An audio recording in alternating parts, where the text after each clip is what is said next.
Hi hello friends, எல்லாருக்கும் வணக்கம். Welcome to Lavanya's cooking corner. இன்னைக்கு நம்ம சேனலில் சாமை அரிசி வச்சு ஒரு உப்புமா கொழுக்கட்டை எப்படி பண்ணுறதுன்னு பார்க்க போகிறோம்.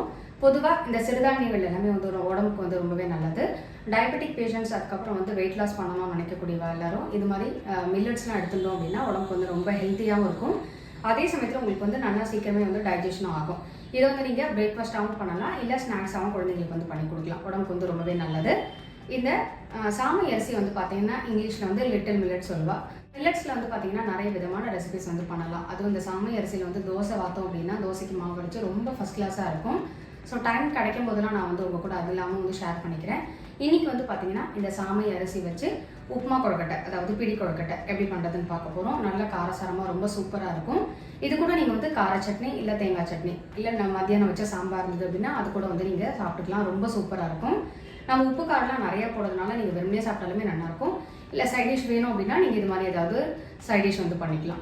ஸோ இந்த கொழுக்கட்டை வந்து எப்படி பண்ணுறது அப்படிங்கிறது வந்து வாங்க பார்க்கலாம். சாமை அரிசி பிடி கொழுக்கட்டை பண்ணுறதுக்காக ஒரு டம்ளர் அளவுக்கு சாமை அரிசி எடுத்துட்டுருக்கேன். இது வந்து கிட்டத்தட்ட 1/4 கிலோ அளவுக்கு இருக்கும். இப்போ இந்த அரிசி 2-3 தடவை களைஞ்சிட்டு அதுக்கப்புறம் தான் நம்ம வந்து யூஸ் பண்ணிக்கணும். ஏன்னா இதில் வந்து கல் மண் நிறையா இருக்கும்.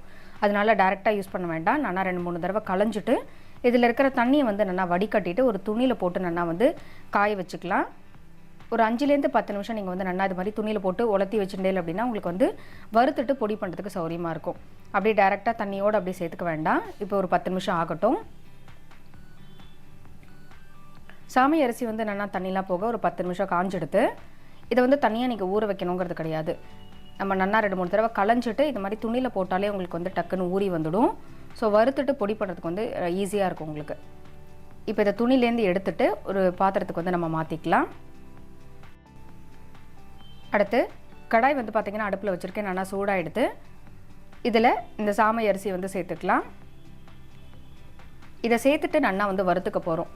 அந்த சாமை அரிசி வந்து நல்லா ஒரு வாசனை வர மாதிரி இருக்கும். ஸோ அந்தளவுக்கு நீங்கள் வந்து நல்லா வறுத்துக்கோங்க. இதே மெத்தட்லேயே நீங்கள் வந்து குதிரைவாளி எல்லாத்துலேயுமே வந்து பண்ணலாம். வரகு, தெனை எல்லா அரிசியிலையுமே இதே மாதிரி நீங்கள் வந்து உப்புமா கொழுக்கட்டை பண்ணலாம். வெறும் சாமையில் மட்டும் தான் பண்ணணுங்கிறது கிடையாது. ஸோ மில்லட்ஸ் எது வந்தாலுமே மெத்தடு வந்து இதே தான். எது வந்தாலுமே நீங்கள் நல்லா களைஞ்சிட்டு யூஸ் பண்ணிக்கலாம். ஸோ நான் வந்து இன்றைக்கி உங்களுக்கு சாமை அரிசியில் தான் வந்து செஞ்சு காமிச்சிருக்கேன். ரொம்ப வந்து செவக்க வறுக்கணுங்கிறது கிடையாது. நல்லா இது மாதிரி வாசனை வர ஆரம்பிச்சிடும். அந்த ஸ்டேஜில் வந்து நீங்கள் எடுத்துகிட்டு ஒரு தாம்பாளத்தில் போட்டு ஆற வச்சுக்கோங்க. அடுத்து அதே கடாயிலேயே 3 டேபிள் ஸ்பூன் அளவுக்கு தேங்காய் எண்ணெய் விட்டுக்கலாம். நான் வந்து ஃபுல்லாக தேங்காய் எண்ணெயில் தான் உப்புமா வந்து பண்ணுறேன். உங்களுக்கு வேணும்னா நீங்கள் வந்து கடலை எண்ணெய் யூஸ் பண்ணிக்கலாம். இதில் 1/2 டீஸ்பூன் கடுகு, 1 டீஸ்பூன் கடலைப்பருப்பு, 1 டீஸ்பூன் உளுத்தம்பருப்பு சேர்த்துக்கலாம்.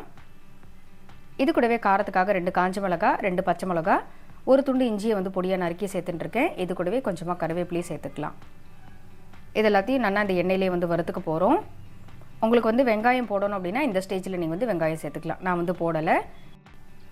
இதில் 1/2 டீஸ்பூன் அளவுக்கு பெருங்காய பொடி சேர்த்துட்டு இந்த எண்ணெயிலே வந்து நல்லா பொரிச்சுக்கலாம். அடுத்து இந்த சாமை அரிசி 1 டம்ளர் அரிசிக்கு 2 டம்ளர் அளவுக்கு தண்ணி வந்து சேர்த்துட்டுருக்கேன். பொதுவாக இந்த மாதிரி மில்லட்ஸ்லாம் நம்ம யூஸ் பண்ணும்போது நல்லா வேக வச்சு சாப்பிட்டா மட்டுமே தான் உங்களுக்கு வந்து டைஜஸ்ட் ஆகும். இல்லைனா நமக்கு வந்து ஒத்துக்காத மாதிரி இருக்கும். இப்போது உப்புமாக்கு தேவையான அளவு கல் உப்பு வந்து சேர்த்துக்கலாம். தண்ணியிலே நம்ம வந்து கல் உப்பு போட்டுட்டோம் அப்படின்னா அது கொதிக்கும் போது நல்லா வந்து கரைஞ்சி வந்துடும். இந்த பக்கம் இந்த சாமை அரிசியை வந்து நல்லா ஆறிடுத்து இதை வந்து மிக்ஸி ஜாரில் சேர்த்துட்டு பொடி பண்ணிக்க போகிறோம். ரொம்ப நைஸாக பொடி பண்ணணுங்கிறது கிடையாது.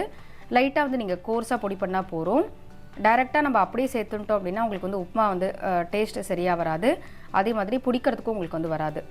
ஸோ அதனால் இது மாதிரி பொடி பண்ணி சேர்க்கும் போது தான் உங்களுக்கு வந்து நல்லாயிருக்கும். இப்போ இதை வந்து கோர்ஸாக பொடி பண்ணி எடுத்துக்கலாம். இதை பொடி பண்ணிவிட்டு சலிக்கணுங்கிறது கிடையாது. அப்படியே டேரெக்டாக நம்ம வந்து யூஸ் பண்ணிக்கலாம்.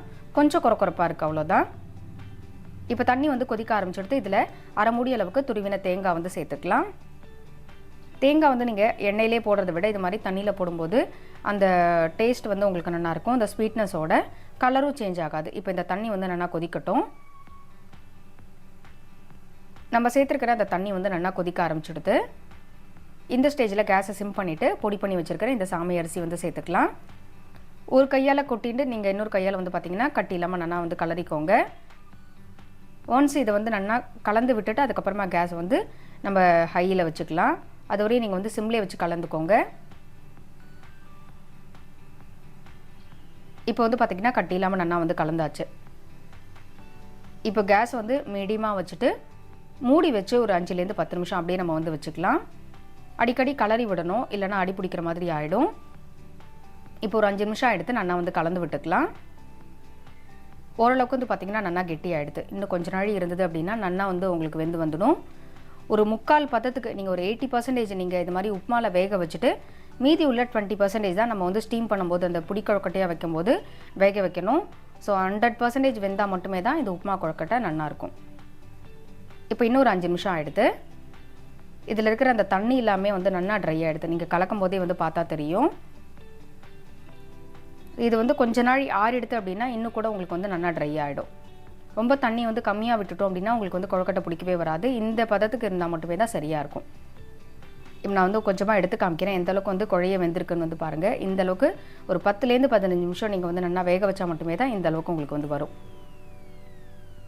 இப்போ இந்த உப்புமாவை ஒரு 10 நிமிஷத்துக்கு அப்படியே நம்ம வந்து மூடி வச்சு விடலாம். நல்லா இது வந்து ஆறட்டும். அதுக்கப்புறமா தான் நம்ம வந்து பிடி கொழுக்கட்டை எப்படி பண்ணுறதுன்னு பார்க்க போகிறோம்.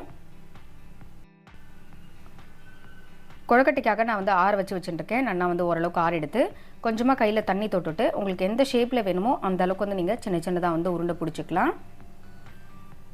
ரவுண்ட் ஷேப்பில் வேணாலும் பிடிச்சிக்கலாம், இல்லைனா கொஞ்சம் ஓவலாகவும் பிடிச்சிக்கலாம். ஸோ நம்மளோட இஷ்டம் தான் இது.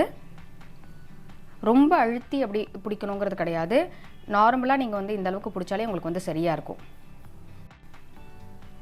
ஒரு தட்டில் நீங்கள் வந்து எத்தனை வைக்க முடியுமோ அந்தளவுக்கு வந்து ஒரு பேட்சாக நீங்கள் வந்து வேக வச்சுட்டே அப்படின்னா சரியாக இருக்கும்.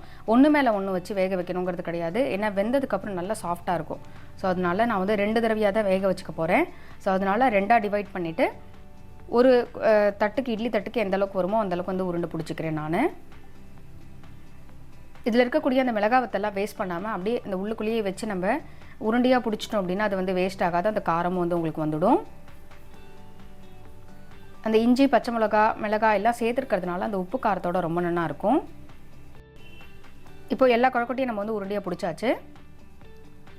அடுத்து இட்லி பானையில் வந்து பார்த்திங்கன்னா வெந்நீர் வந்து வச்சு வச்சுருக்கேன். ஸோ வெந்நீர் வந்து நல்லா சூடானதுக்கப்புறம் நம்ம வந்து வேக வச்சோம் அப்படின்னா தான் சரியாக வரும். டைரெக்டாக பச்சை தண்ணி வச்சுட்டு அதுக்கப்புறம் இட்லி பானையில் இதை வைக்கக்கூடாது. இப்போ ஒரு குழிக்கு 2 கொழுக்கட்டை மேனிக்கு நான் வந்து வச்சுருக்கேன். ஸோ ஒன்று மேலே ஒன்று நீங்கள் வைக்க வேண்டாம். ஒரு தட்டு மேலே இன்னொரு தட்டு வச்சு வேக வைக்க வேண்டாம். ஒரு தட்டாக நம்ம வச்சு எடுத்தாலே உங்களுக்கு வந்து சரியாக இருக்கும். ஒரு தட்டு மேலே ஒரு தட்டு வச்சிட்டோம் அப்படின்னா அந்த வேர்த்து விட்டு உங்களுக்கு ஃபுல்லாகவே ஈரமாயிடும். எடுக்கும் போதே கொழுக்கட்டை வந்து உடஞ்சி போயிடும். அதனால தான் இப்போ இதை மூடி வச்சு ஒரு 10 நிமிஷம் நல்லா வேக வச்சுக்கலாம்.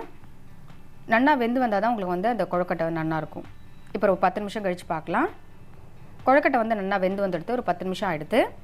இது கொஞ்சம் நாள் ஆறட்டும். ஆறினதுக்கப்புறம் நம்ம வந்து ஒரு பிளேட்டுக்கு மாற்றிக்கலாம். ரொம்பவே சூப்பரான டேஸ்டியான சாமை அரிசி கொழுக்கட்டை எப்படி பண்ணுறதுன்னு பார்த்தோம். நல்ல ஒரு ஹெல்த்தியான பிரேக்ஃபாஸ்ட்னு சொல்லலாம். ஸோ இது கூட நம்ம வந்து தேங்காய் சட்னி தொட்டு சாப்பிட்டோம் அப்படின்னா அட்டகாசமாக இருக்கும். ஸோ நான் வந்து இன்றைக்கி தேங்காய் சட்னி தான் இதுக்கு வந்து சைட் டிஷ்ஷாக பண்ணியிருந்தேன். ரொம்ப ஒரு சூப்பரான காம்பினேஷன். இதுலேருந்து ஒன்று எடுத்து நான் வந்து உங்களுக்கு உடச்சி காமிக்கிறேன். எந்த அளவுக்கு சாஃப்டாக இவ்வளோ சூப்பராக இருக்குது அப்படிங்கிறது வந்து பாருங்கள். கொஞ்சம் ஆறினா மட்டுமே தான் கொஞ்சம் நல்லாயிருக்கும். ரொம்ப சுட சுட எடுக்க முடியாது.